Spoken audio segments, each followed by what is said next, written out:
The Welsh X-Files, Wales' most significant UFO sightings.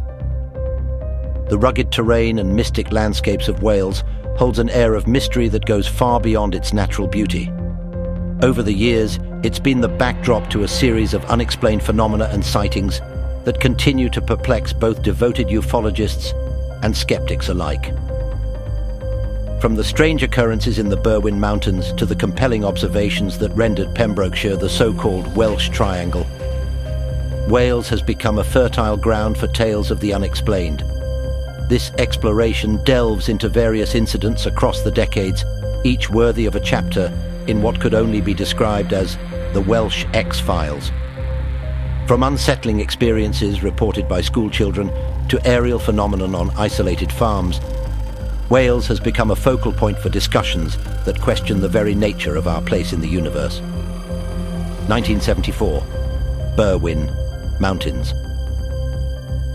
In a tranquil village near the Berwyn Mountains in 1974, a night like any other was shattered by a series of booming explosions. These reverberations rattled windows and stirred residents from their evening activities, only to be succeeded by brief but noticeable earth tremors. When locals flocked to their windows and ventured into the streets, their gazes were inevitably drawn to a mysterious white light hovering above the mountain peaks. In the immediate aftermath, calls inundated the local police station, many from eyewitnesses speculating about a UFO having crashed into Cadair Berwyn. The following days witnessed an unusual flurry of law enforcement and military activity in the area, complete with road closures and restrictions that prevented farmers from tending to their nearby fields. Official police records were frustratingly tight-lipped, stating merely that nothing extraordinary had occurred that fateful night. The tale doesn't end there. UFO researcher Tony Dodd later alleged that he'd been contacted by an anonymous informant privy to classified information. This whistleblower claimed that a special military unit had been dispatched to the nearby village. Their classified mission? To recover 2 large oblong boxes and whisk them away to Porton Down, a government science park in Wiltshire noted for its long history of chemical weapons research. It was what lay inside these boxes that escalated the Berwyn account from the merely puzzling to the outright bizarre. The informant insisted that each box contained the corpse of a humanoid creature, so emaciated their forms bordered on skeletal.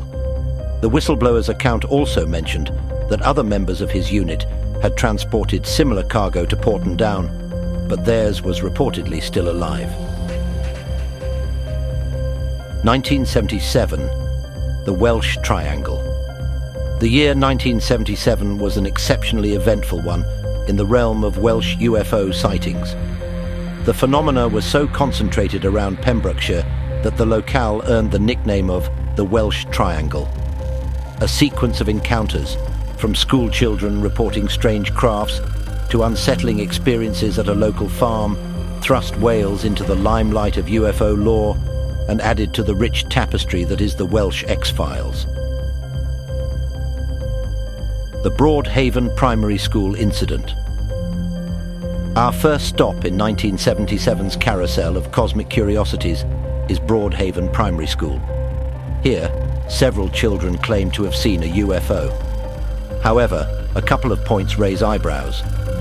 The area around the school is thick with foliage and trees, complicating any clear views of airborne objects.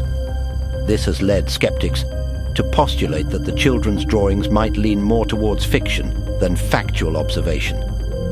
Additionally, the proximity of houses overlooking the field makes it unlikely that a UFO would make an extended appearance in broad daylight. While some have suggested that the sighting might be attributable to machinery related to nearby sewage works, the children's willingness to report to the police does add a layer of sincerity to their account. Deborah Swan's encounter.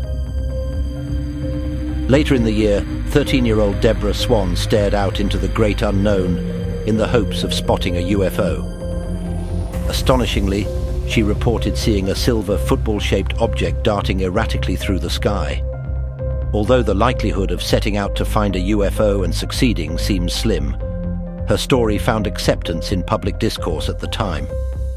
Whether her account was a genuine sighting, a misinterpretation, or a vivid imagination remains an unresolved question. The Rippeston Farm series of stranger happenings garnered significant media attention. The Coombs family recounted multiple eerie incidents, ranging from displaced cattle to inexplicably malfunctioning cars and a shadowy figure appearing at their window. Interestingly, their neighbors reported nothing out of the ordinary, causing skeptics to suggest that more earthly explanations might exist. Local pranksters have even been named as likely culprits for some of the occurrences. The Stack Rock sightings. Last but not least, we arrive at the Stack Rocks incident.